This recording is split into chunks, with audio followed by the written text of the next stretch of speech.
Gautham S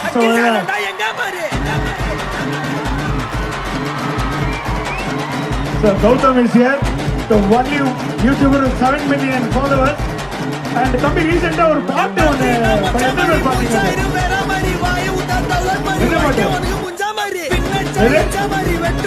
Sabarimala பாட்டு இல்லமா 28 லட்சம் ரூபாய் ப்ரொடியூஸ் பண்ணி ஒரு பாட்டு பண்ணிடலாம்.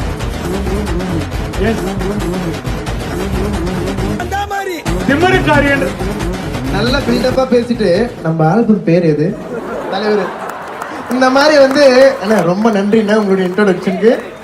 சூப்பர். ஒரு பெரிய கைத்தறி கொடுக்கலாம். ஏன்னா வந்து அவர் யங்ஸ்டர் எவ்வளவு பெரிய லெவல்ல வந்திருக்காரு கண்டிப்பா we have to encourage. And படமும் ஹீரோவா பண்ணிட்டு இருக்காப்புல இந்த ஸ்டேஜ்ல வந்து அனௌன்ஸ் பண்றோம். அண்ட் ரீசெண்டா ஒரு பாட்டு பாடி இருந்தாப்புல. பொதுவாகவே பாட்டெல்லாம் மாத்தி மாத்தி தான் பாடுவாப்புல. ரீசெண்டா நம்ம புஷ்பா 2ல இருந்து என்ன பாட்டு அது